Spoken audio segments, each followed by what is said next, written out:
বাংলার বাড়ি প্রকল্প নিয়ে কিন্তু একটা দারুণ খবর আছে, একটা বড়সড় আপডেট। চলুন দেখে নিই ঠিক কী ঘোষণা হয়েছে আর এর মানেটা ঠিক কী দাঁড়াচ্ছে। যারা বাংলার বাড়ি প্রকল্পের জন্য আবেদন করেছিলেন তাদের জন্য এটা সত্যিই একটা বিরাট সুখবর। মানে অনেকের লম্বা অপেক্ষার শেষ হতে চলেছে।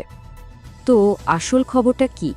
এই যে নতুন আপডেটটা এসেছে তার সবচেয়ে জরুরি বিষয়টা হলো, যেটা বলছিলাম, আসল খবরটা হলো যে অ্যাপ্রুভড লিস্টের জন্য সবাই অপেক্ষা করছিল সেই নামের তালিকাটা ফাইনালি গ্রাম পঞ্চায়েতে পাঠিয়ে দেওয়া হচ্ছে। তার মানে বুঝতেই পারছেন, কাজটা এখন অনেকটাই এগিয়ে গেল। কিন্তু প্রশ্নটা হলো, এই যে খুশির খবর, এটা ঠিক কাদের জন্য? মানে কোন আবেদনকারীরা এই সুবিধাটা পাচ্ছেন? এখানেই আসল ব্যাপারটা। এই লিস্টটা কিন্তু শুধুমাত্র তাদের জন্য যারা একদম সরাসরি মুখ্যমন্ত্রীর কাছে আবেদন জমা দিয়েছিলেন। মানে অন্য কোনোভাবে যারা অ্যাপ্লাই করেছেন তাদেরটা কিন্তু এর মধ্যে নেই। আর এটাই এই আপডেটের সবচেয়ে বড় পয়েন্ট। বেশ, লিস্ট তো পাঠানো হলো, কিন্তু এরপর কি হবে? যাদের নাম আছে তাদের পরের স্টেপগুলো কি? চলুন পুরো ব্যাপারটা একটু পরিষ্কার করে বুঝে নেওয়া যাক। দেখুন, প্রসেসটা খুব সোজা, দুটো ধাপে হবে। প্রথম ধাপ তো অলরেডি হয়েই গেছে, লিস্টটা গ্রাম পঞ্চায়েতে পৌঁছে গেছে। এর পরের ধাপটাই আসল, মানে দ্বিতীয় আর সবচেয়ে জরুরি ধাপ। এবার গ্রাম পঞ্চায়েত থেকেই কিন্তু ডিরেক্টলি যাদের নাম লিস্টে আছে তাদের সঙ্গে যোগাযোগ করে কি করতে হবে না হবে সব জানিয়ে দেবে।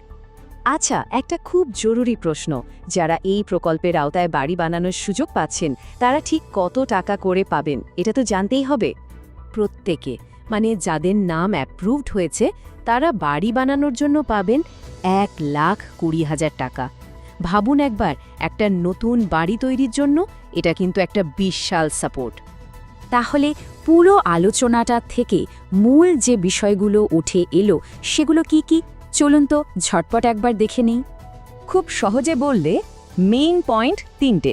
প্রথমত, যারা সরাসরি আবেদন করেছিলেন তাদের লিস্ট এখন গ্রাম পঞ্চায়েতের কাছে।